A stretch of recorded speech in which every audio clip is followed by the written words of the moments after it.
You know what I'm saying? It's a lot of information. So I'm gonna do kind of like a recap just to catch my sister up to speed as well. So while we out here, we're actually we're Israel United in Christ, and we're trying to show our people our history that's in the Bible. Because majority of us, we've grown up in different denominations of Christianity. We've been raised in the church our majority of our lives. Some of us still, you know, so some of our people still in the church. Some of us went off, fell off into whatever. But while we was in these churches, a lot of us haven't really understand the basics of where do we come from? Who are our ancestors when it comes to the history that's in this book? How do we get to where we at presently and what's to come in our future? Those three basic things not really expounded to us, not too often, at least in the church. I can speak for myself in the church that I grew up in. What about you? Is it likewise the same for you? Yeah. What about you, sis? Okay, cool. So I'm not a unique scenario.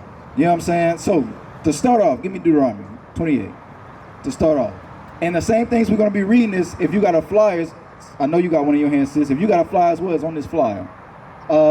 Somebody give Brother Lee a flyer if you can. Because the first things we try to establish or show our people is that we descend from these 12 tribes in the Bible. If you're familiar with the history of Moses, him freeing his people out of Egypt, are you familiar with that history at all, sis? The people he freed were of his race. You know what I'm saying? Which composed of these 12 tribes you see on this sign, right? We're trying to show our people that these 12 tribes are actually our ancestry in the Bible. And we're disconnected from that because of these times right here. These times right here. What happened during this time has disconnected us from all ancient history of our ancestors. And it has us kind of grasping for straws to figure out who we are. That's why you got a lot of our people, and it's crazy, I only find it with our race that we actually have to do some what we call like some soul searching. I gotta find myself. I gotta try to find my inner self. I only hear that type of verbiage from each other, not from any other race. But watch this. Deuteronomy chapter 1 and verse 1. Just to do a recap for my brother, and I'm gonna get you up to speed, sis. Read that. Deuteronomy chapter 1 and verse 1. These be the words which Moses spake unto all Israel on this side of Jordan in the wilderness. So the book of Deuteronomy, when you read the audience and the author, this book in itself are the words that Moses taught the people that he just freed out of Egypt. Y'all with me so far? So the people he freed out of Egypt consist of these 12 tribes, right? Now I want you to listen closely to what he tells these 12 tribes. Deuteronomy 28. Because during this time in the wilderness, after they came out of Egypt, the Lord gave Moses commandments, statutes, judgment that the people were supposed to keep. They were supposed to live by them. Y'all with me so far? Brother Lee, you with me? Yeah. What I just said? I don't know. I need you to stay with me. Okay, cool. So what we're going over, what we're reading in Deuteronomy is the words that Moses was speaking to this people that he just freed. Now I want you to listen to what he told these people. Watch. Verse 15. Deuteronomy chapter 28 and verse 15. But it shall come to pass, if thou wilt not hearken unto the voice of the Lord thy God, to observe to do all his commandments and his statutes which I command thee this day, that all these curses shall come upon thee and overtake thee. Which, if you look on the front of that flyer, that verse that we just read is on the front of that flyer. Now what we just read is Moses, he's telling these people, he's saying, if you don't listen and do the commandments that the Lord told me to teach you, which consists of what? What commandments that we familiar with today have we heard of? That we're supposed to live by? Thou shalt not kill, steal, bear false witness, commit adultery. And it's a plethora of other commandments that you'll read about that the Lord gave Moses to teach the people how they're supposed to treat one another, the relationship between father and parents and children, the relationship between husband and wife, thousands of commandments on how they're supposed to live, right? Moses said if they don't listen to do these things, because the people got a choice. You can either, you know what, I'm a live my life in confines to this. Where you going, Brother Lee? You gotta go. Where you gotta go? Huh? Where you gotta go? See what I'm saying? Hey, I'm gonna deal with you, sis. You said what? Couple more minutes for me. Couple more minutes? Okay, I'm gonna try to make it brief for you. Read it again right quick. Deuteronomy chapter 28, verse 15. But it shall come to pass, if thou wilt not hearken unto the voice of the Lord thy God, to observe to do all his commandments and his statutes which I command thee this day, that all these curses shall come upon thee and overtake thee. So, Moses telling his people that the Lord will put curses on this people if they decided not to do those commandments that he was teaching them. Now, the question is he said that it will come to pass. He said, so this is something that's going to happen later, because the people still got a decision to make, right? I want you to listen to what some of these things he stated would happen. Watch this. Go to verse, I'm going to start at 64 right quick. Verse 64. Watch this. Read that. Deuteronomy chapter 28, verse 64. And the Lord shall scatter thee among all people, from the one end of the earth even unto the other. And then thou shalt serve other gods, which neither thou nor thy fathers have known, even wood and stone. I got a question for you, sis. In history, what race of people was scattered everywhere? Because one of the curses that Moses is explaining to these 12 tribes here is he said, the Lord is going to scatter you amongst all people from one end of the earth even to the other. Where are they already located right now during that time? Where are they located? What side of the earth? It's the what side? The other, okay, so the east, right? So he said you're going to be scattered from one side, that side where they at, to the other side. In history, what races of people do we know suffered that? Where they was forcefully moved from one side of the earth to the other. We were. It sounds very familiar now, doesn't it? It sounds like our history. Right, because guess what? These are our ancestors. But watch what else he said will happen. Give me verse 37. Deuteronomy 28 and 37. Because watch this, because every time we come out here and we ask our people what's their nationality, guess what they'll generally tell us? What do you think they'll tell us, sis? We ask them what's their race or what they identify themselves as. What do you think they'll tell us? You said niggas. Hopefully not. You know what I'm saying? Hopefully not. But I know for a fact we have gotten the answer before. But a normal person, they'll say black, right? I want you to think about what's really being said when people say that. What's really being said? Because we obviously aren't the color black, right?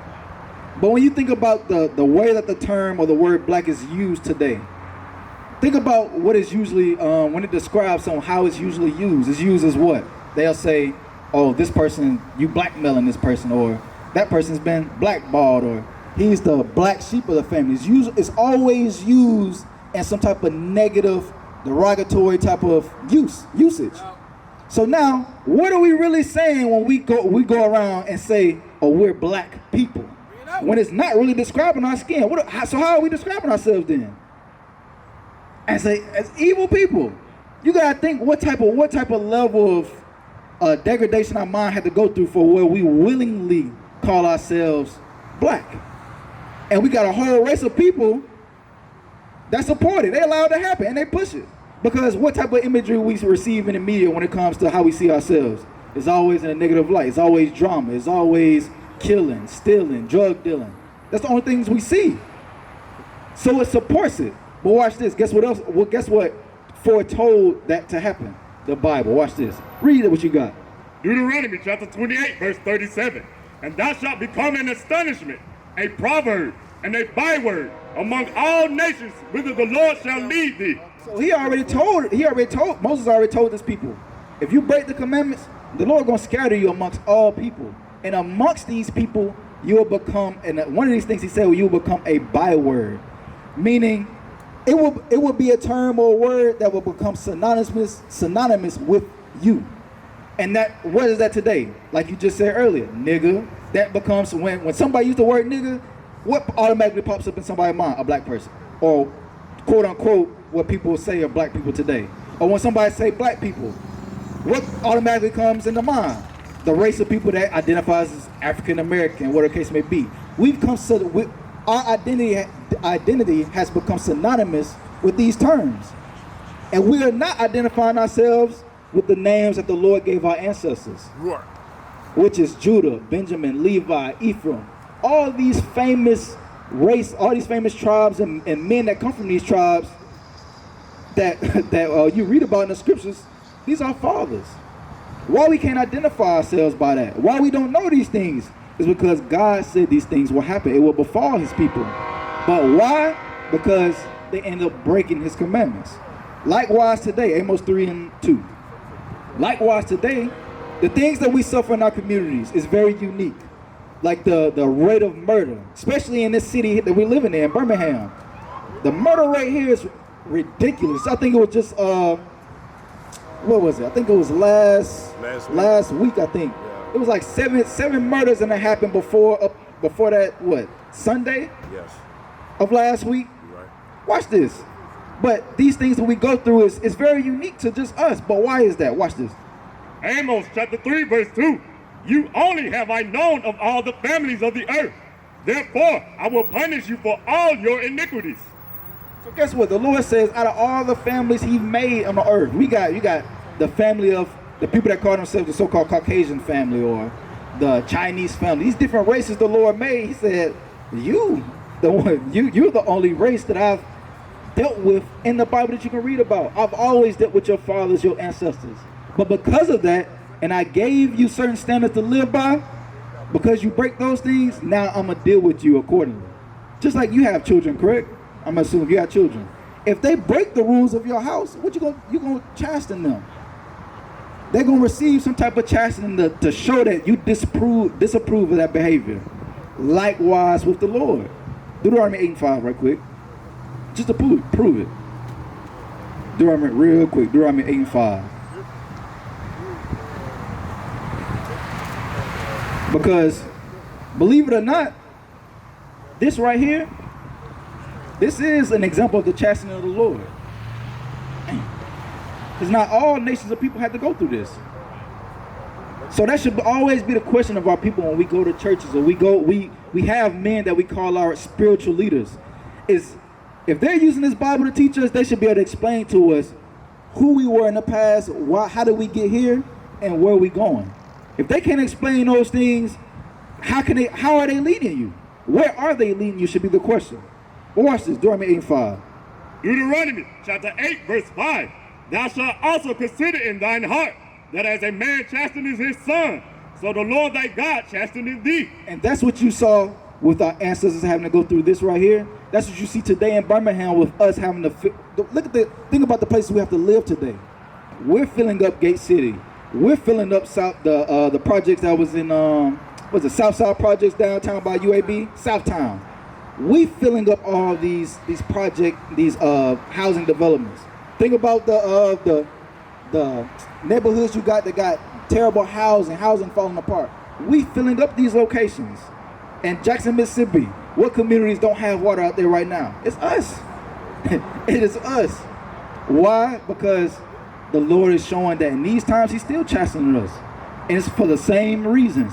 Because the way that we live on a day-to-day basis is against the standard he gave us. So now my question to you is, how I want to word this. Is there a special standard that the Lord put on how we're supposed to carry out or treat today? Exodus 20:8. Is today a special day to the Lord today? You said every day is a special day? And does the Bible say that? You said yeah? Where? Because I hear people say, I've heard this before, they say every day is a blessed day because you're alive, you get to wake up and things of that nature. I agree. It's a blessing you still here, you know what I'm saying? You get to see another day. But there are certain days you're reading about in the Bible that the Lord deemed to be holy days to him. That he wanted his people to do certain things to show that day was holy. Now, can you find an example of that in the Ten Commandments? 33:7. Okay. Sirach 33:7. Yes, let's read that. Sirach 33:7. Watch this. I'm gonna give you an example, and because I'm gonna give you an example of what I mean. Because the statement you made, crazy enough, it's not the first time we've heard it, but every time we ask somebody, okay, but where's that state? What you're saying? Where's that in the Bible? Guess what? We still waiting on that. From the 10, 15, 20 people we done asked, we still waiting on where is it written that every day is a holy and special day. It's not written, but watch what it is. Watch this. Ecclesiastes chapter 33 and verse 7. Why doth one day excel another, when as all the light of every day in the year is of the sun? Say every day the sun rises, so what makes one different than the other? Why would one be more special or holy than the other? Watch this. By the knowledge of the Lord. By what? By the knowledge of the Lord, they were distinguished, and he altered seasons and feasts. Some of them have he made high days. Have he made high days? Read. And hollowed them. And some of them have he made ordinary days. The key that you want to pay attention is that the Lord is the distinguisher between days that's going to be ordinary and days that's going to be special. And the reason I say that is because you got a lot of our people will come up and be like, oh, today is celebrate your dog day. Or like how this country does today. They're like, oh, today is 420 or Labor Day or all these holidays. The Lord didn't distinguish those days and said they were anything. Right. To the Lord, they're ordinary days. But what are days that he hallowed and said, you know what, these are special? You can only find those where? In the Bible. I'm going to give you an example of one about today. Watch this. Exodus chapter 20 and verse 8. Remember the Sabbath day to keep it holy. 6 days shalt thou labor and do all thy work. But the 7th day is the Sabbath of the Lord thy God. In it thou shalt not do any work. So one of those days that he made a special day, he made it different from every other ordinary day, is the Sabbath day, right? What day of the week is the Sabbath day? You said Sunday? Now, and of course during this time they didn't use the term Sunday, Monday, Tuesday, and things of that nature. They numbered the days. Day 1, day 2, things of that nature. Now here he says the 7th day, right? What's the 7th day of the week here? Sunday? You got a calendar on your phone? Calendar app on your phone? Or matter of fact, you could just Google what's the first day of the week and just see what it tells you.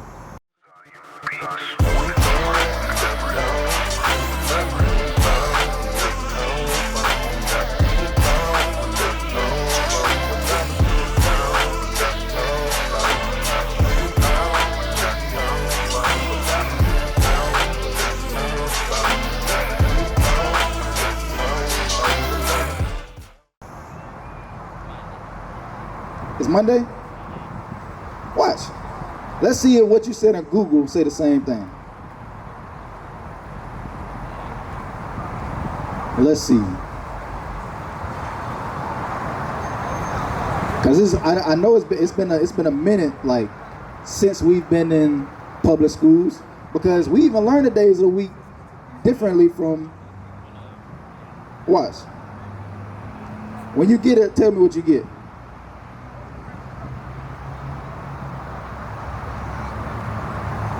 Or if y'all pull it up back there, let me know what y'all got.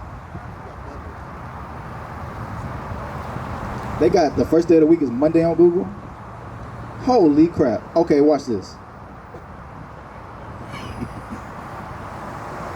Yeah, this place is terrible. They're actually about to change the calendar too. You said what? They're about to change the calendar.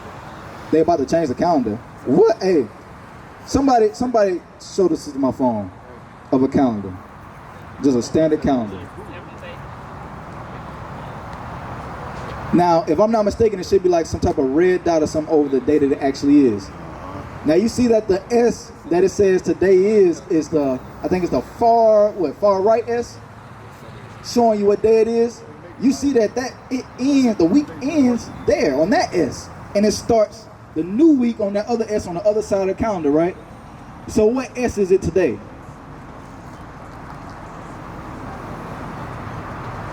Saturday. So on a calendar, even though they say, he said they're getting ready to change it, it's crazy. But on a standard calendar today, the end of the week is actually Saturday.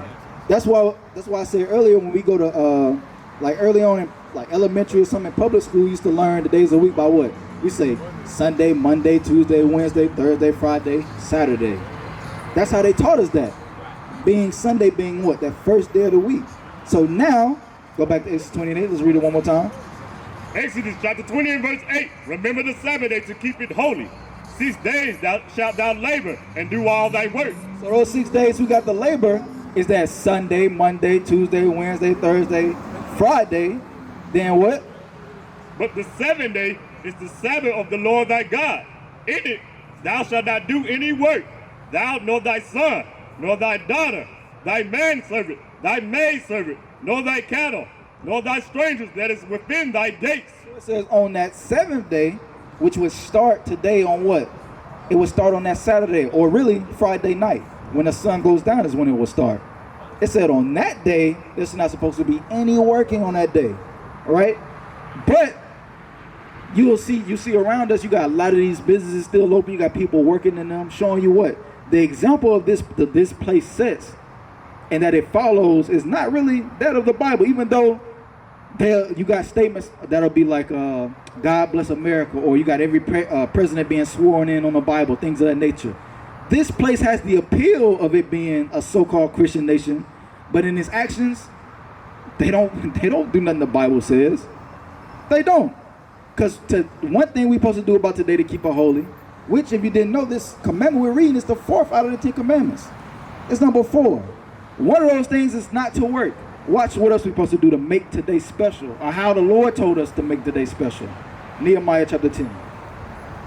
And the reason we're going over these things is because, remember, the reason that we were made slaves in the first place and now we're over here working 60, 80 hours a week just to try to survive is why? Because we broke these very same commandments. So we're reading these things to you, sis, for the hope that you will listen to these things and you know what, understand, okay, I understand that these are my ancestors, and my ancestors made a very grave mistake that caused me to be in the position I am today. Now, if I want to inherit that kingdom that Christ promised, I got to come back to those commandments that my ancestors broke. Because believe it or not, if we don't come back to these things, that kingdom that we all familiar with, that we heard about in the church, that Christ coming back to give, we're not going to inherit that thing. We could pray all day and say we love the Lord, but guess what? He judges us by our actions, the way we live. Watch this, Nehemiah 10. Nehemiah chapter 10 and verse 31.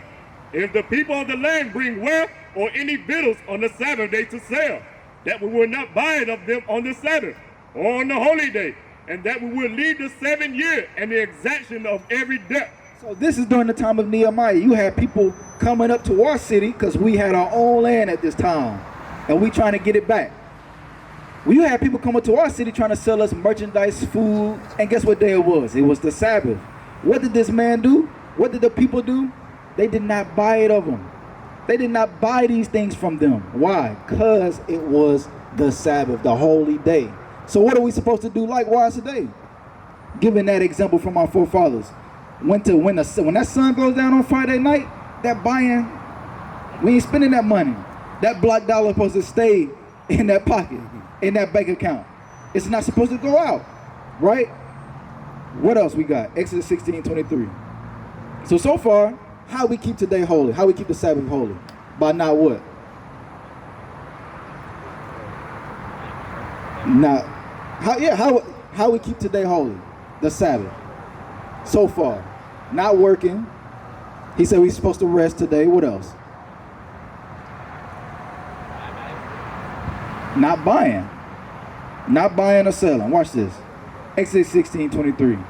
Because there are certain, for a day to be holy, or for us to show the Lord that we consider this day to be holy, we have to be doing something different than what we doing every other day. For example, when people go to church, that's why today, to a lot of different denominations of Christianity, they will say Sunday is the Sabbath. Why? Because what do they do different? Oftentimes people get Sunday off, they don't work. What else they do? They congregate, they gather together. Do they do that the rest of the week? No. So they show Sunday to be holy by what they do on that day. But oftentimes what they're doing is not really biblical. So we're showing you biblically when is the Sabbath day, how to keep it holy. So far, no working, no buying or selling. Let's see what else the Lord says. Watch this. Exodus chapter 16, verse 23. And he said unto them, this is that which the Lord hath said. Tomorrow is the rest of the holy Sabbath unto the Lord. Bake that which you will bake today, and seek that you will seek, and that which remaineth over, lay up for you to be kept until the morning. So watch what Moses, because remember, Moses said that if the people don't listen to do the commandments that the Lord is teaching him to give them, this is an example of one of those commandments that the Lord gave him to teach the people. Because today, this day that he's saying this is what will be today, Friday, the day before the Sabbath. He said, okay, bake or cook what you're going to cook today, and then whatever you can eat that today. Whatever you have remainder, let you save that for tomorrow. Why? Because on that next day, remember, you're not supposed to work, you're not supposed to buy or sell, and there's no cooking on today. Why? Because you're supposed to be resting. But read it again. And he said unto them, this is that which the Lord hath said. Tomorrow is the rest of the holy Sabbath unto the Lord. Bake that which you will bake today, and seek that you will seek, and that which remaineth over, lay up for you to be kept until the morning. So these are three basic things of how we keep today or the Sabbath day holy. We used to scream black power while Heron was pushed. But at the end of the day, nothing's in vain. IUIC has been given a vision. The tents of Judah has risen. Many has attempted the mission, minor murmuring, omitting and missing the mark. Just reading that he had the flame of fire in his eyes gave us the spark. We on Paul's mission. We out on the road, purple and gold, from Mexico, Cuba, Haiti, Ghana, Sierra Leone. 144,000 boots banging, concrete crackling. These are how men repented at heart. The scriptures is proof. IUIC, we deliver the truth.